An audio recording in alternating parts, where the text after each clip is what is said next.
कुछ करेंगे। और मैं उनसे विनती करता हूँ हाथ जोड़ के कि हमारे गरीबों के लिए कुछ रास्ता निकाले और हमको हमारी जगह पे बिठाए बस, क्योंकि हम किराए से उससे बचे। हम वो लोग बहुत परेशान हैं, खाने को परेशान हैं।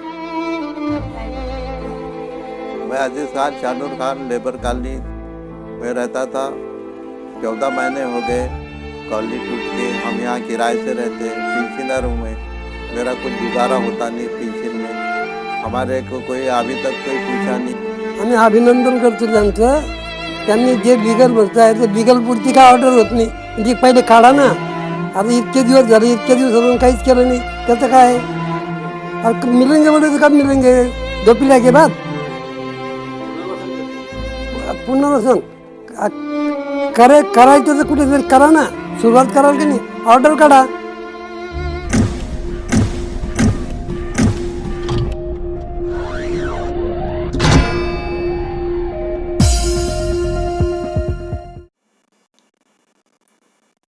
चाचा 1.5 साल पहले आपको लेबर कॉलोनी में आप रहते थे जो और आपको वहाँ से गवर्नमेंट की जगह है बोलकर बेघर किया गया। बेघर तो इस पर आपका क्या कहना है? मेरा क्या बोलना है साहब कि मैं बीमार हूँ, पेंशन पे हूँ और मैं बहुत परेशान हुआ 1-1.5 साल से किराया भर भर के, क्योंकि मेरी दवाओं को इसको पूरा नहीं पड़ता और मैं बहुत परेशानी के आराम में गुजर रहा हूँ। मेरी बीवी का भी इंतकाल हो चुका, ये वजह से मैं बहुत ही परेशान हूँ। इसलिए मुजफ्फर भाई, तौफीक भाई और गुड्डू भाई, हर्षवर्धन साहब ने जो वहाँ पे बताया हमको, मैं बहुत शुक्रगुजार हूँ उनका कि वो हमारे गरीबों का कुछ सोच रहे हैं और कुछ निकाले, कुछ रास्ता बना रहे हो। क्योंकि मेरे से बातचीत नहीं हो रही, मेरे को सांस की बीमारी है, मैं बहुत परेशान हूँ। अगर हर्षवर्धन साहब भी मेरे साथ वालों का कुछ कर दिए गरीबों का, तो मैं बहुत शुक्रगुजार हूँ और दुआ करूँगा उनके वास्ते कि वो आगे बढ़े। चाचा एक सवाल और है बोलिए। कि औरंगाबाद के अंदर बहुत सारे पॉलिटिशियंस हैं, जी बड़े बड़े लीडर है, जी काफी सारी पार्टियों के लीडर है। जी हाँ। तो इतने सालों में आपके पास आकर किसी ने कुछ आश्वासन दिया या कुछ आपको बोला कि हम कुछ करेंगे आगे? नहीं, कुछ भी नहीं। एक भी आमदार एमएलए या कोई लीडर आके पूछा नहीं कि भाई आपका एक घर टूट गया, आप कहाँ जा रहे, कहाँ रह रहे, क्या खा रहे, क्या पी रहे और आपकी पेंशन पे कैसे क्या गुजरा होगा, तो किसी ने भी नहीं पूछा। बाकी ये जो लोग आए हुए, आप लोग जो आए हुए, आप लोगों ने हमारी बहुत मदद की, हमारे को बहुत साथ दिए हमारा। बाकी लीडरों ने, कोई पार्टी ने, कोई किसी ने हमारा साथ नहीं दिए। किसी ने ऐसा नहीं पूछा कि भाई तुम पेंशन पे क्या खा रहे, क्या पी रहे। 1.5 साल में आपके पास कौन आता रहा आपके हालचाल पूछने के लिए? सिर्फ ये लोग आगे आते हैं, बस मुजफ्फर भाई है, तो अपने गुड्डू भाई है, बबलू भाई है, रफ़ी साहब के बच्चे आके पूछते थे हमको, और मैदे के 2-3 जने और। अभी आज आप आए हैं मेरी तबीयत पूछने के लिए। मेरे को सांस की बीमारी है, मैं बहुत परेशान हूँ। इसमें मेरी दवाओं का, मेरे घर का किराया, घर के खाने पीने का पूरा नहीं होता। बहुत परेशान हो गया हूँ मैं।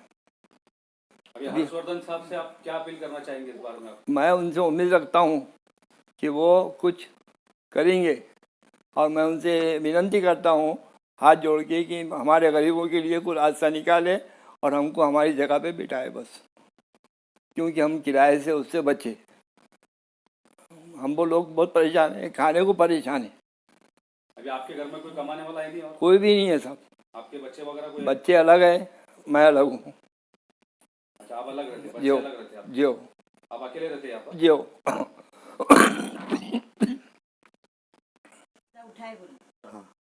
मैं अजीज खान शानूर खान लेबर कॉलोनी में रहता था। 14 महीने हो गए कॉलोनी टूट के। हम यहाँ किराए से रहते हैं, पेंशनर हूँ मैं। मेरा कुछ गुजारा होता नहीं पेंशन में। हमारे को कोई अभी तक कोई पूछा नहीं। ये 3 लोग हमारे मुजफ्फर भाई, तौफीक भाई, गुड्डू भाई, इन्हों आके अपने हर्षवर्धन साहब को लेके आए और वो लोग हमारे लिए बहुत कोशिश कर रहे। क्वार्टर्स घर के लिए गुजारा होता नहीं और किराया 7,000 किराया है। किराए में कुछ वो नहीं, परेशानी हो रही बहुत। ऐसी बात हमारी चली सब। हर्षवर्धन साहब के हम बहुत शुक्रगुजार है कि वो हमारी मदद कर रहे हैं, आ रहे जा रहे पूछ रहे।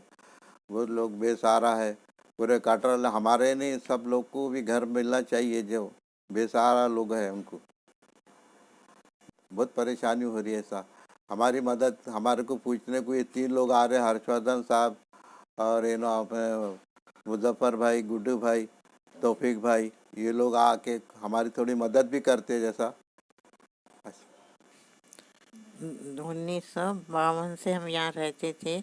अचानक आके ये लोग तोड़ के चले गए। बाद में घर देते बोले कुछ भी नहीं। तुम बोलो जो बोलो। Since 1952, my mother-in-law and father-in-law, their family lives in the suddenly on 12th of May 2021. They have demolished that society. Their people lived over there since 1952, and suddenly if someone says that "Ki please go outside this house," then what the people will feel. My mother-in-law, she is suffering with heart problem also. She is not feeling well. Plus, since we left that house, my mother-in-law is unable to sleep at night. Suddenly she is waking up at night, and then after she is asking the one thing only, कि when we people will go over there. No one came forward to solve this problem or see to the people कि how they people are suffering and how they people are living after taking their houses. So my husband Mir Muzaffar Ali and his friend Atiq Ahmed and Tawfiq Ahmed, they approached to the sir Harshvardhan Jadhav sir. Harshvardhan sir, he came forward. First of all, it was very difficult to contact him and tell the whole story.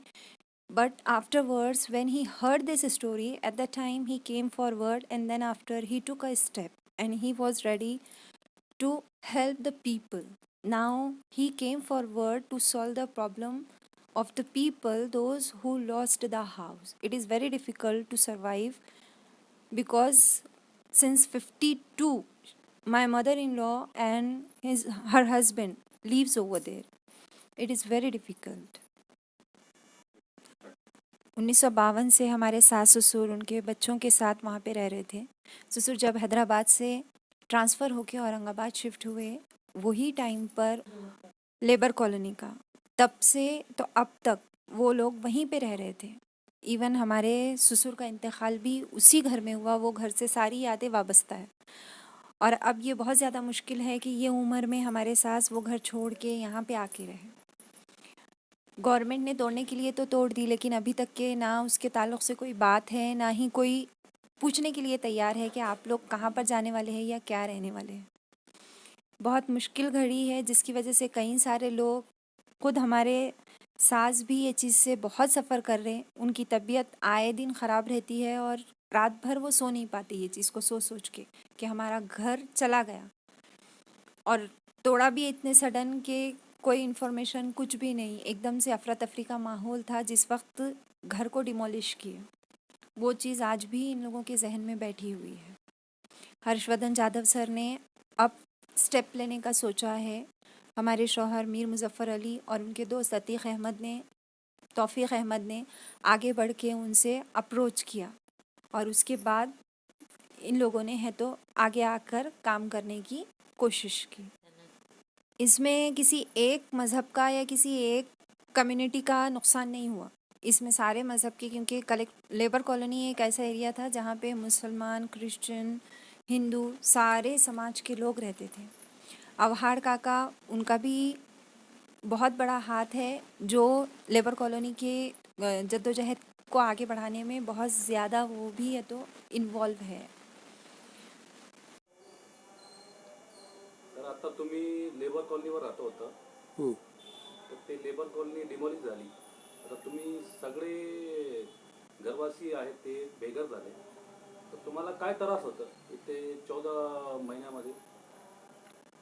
14 महिन्यामध्ये एक पहिला प्रश्न आहे की मानसिक त्रास, की ज्या ठिकाणी राहत होतो तिथं आबादी होती, एकमेकाच्या प्रेमानं सगळे लोक एकमेकात त्या मनात गुंतलेले होते मानसिकदृष्ट्या.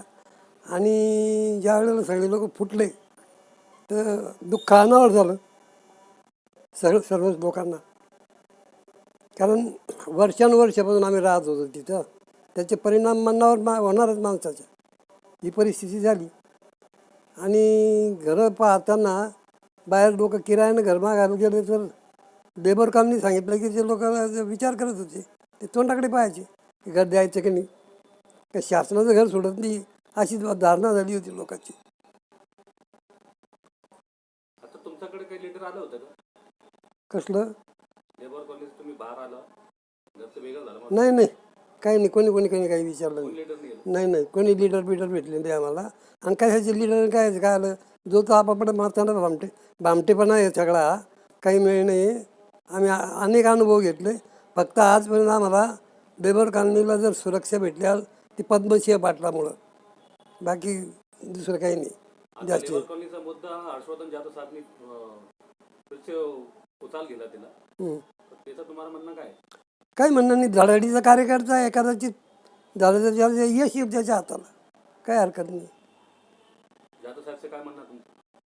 नाही, मी सांगितलं ना, धडाडीचा कार्यकर्ता आहे आणि तो प्रयत्न करू शकतो 100%. तुमची काय मागणी आहे त्यांची? हं? हर्षवर्धन जाधव साहेबचं काय मागणी तुमची? ते आपले नाही मतासाठी उभं राहिले. लेबर कॉलनीच्या जनतेच्या पाठीमागे ते जर उभे राहिले तर काही ना काहीतरी त्यातून तथ्य निघेल अशी आमची धारणा आहे. आता हे इंटरव्ह्यू तुम्ही जर देऊ राहिला, ते कोणाच्या दबावामध्ये देऊ राहिला का? नाही काय जबा आला. तुमची मनची अपक्ष होती. हो. तुम्हाला त्रास झाला, बेघर झाला, हा, त्याच्या त्रासामुळं आम्हाला असं वाटतं की धडाडीचा माणूस काम करेल म्हणून. तर हा इंटरव्ह्यू मध्ये तुम्हाला कोणी जोर दबाव नाही? नाही कशाचा जोर दबाव, कशा करतं, कोण करेल जोर दबाव? लेबर कॉलनी वासियांना जर त्यांच्या बाबतीत हर्षवर्धन जाधव जर त्यांच्या पाठीमागं उभे राहिले तर आम्ही हर्षवर्धन जाधवच्या पाठीमागं उभे राहू आणि त्यांना जे सपोर्ट करायचा आहे तो आम्ही करू. ते आमच्याकडचं करणार तर आम्ही त्यांच्याकडचं करणार. अभी आपका ये बोलना है कि 14 महीने में कुछ नहीं किया तो आप क्या करेंगे? ये सीधा सीधा आपका निशाना है. सवाल ही नहीं आ रहा, ते ऐसाच होते आ गए अभी तक. अभी तक 14 महीने में कुछ नहीं किया. 14 महीने तो छोड़ो, मगर अभी 25 साल से ऐसे चल रहा ना. कोई भी नहीं आगे खड़ा. कोई भी नहीं. अभी जो है सो ये कोई किसी को पूछने को तैयार नहीं है. लेकिन लेबर कॉलोनी के डिमोलिश से पहले तो बहुत सारे लीडर सामने आ रहे थे कि हम ऐसा होने नहीं देंगे. वो खाली मतदान के वास्ते. बहुत सारे लीडर आ रहे थे कि हम ऐसा होने नहीं देंगे. हाँ, होने नहीं देंगे बोले थे. मगर वो एक तो उन्होंने अपयश आ गया उनको, नहीं तो खाली तोड़ देखने बना था. तो उन लीडरों के बारे में आप क्या कहना चाहेंगे? नहीं, कुछ नहीं बोलेंगे उनके बारे में. उनको उनका जो है लकड़ा वो जो अभी जो कोई करता है उसके पीछे हम खड़े रहेंगे. तो अभी आपके साथ में हर्षवर्धन जाधव खड़े, उनके लिए क्या कहना चाहेंगे आप? तो हम उनके पीछे खड़े हो जाएंगे.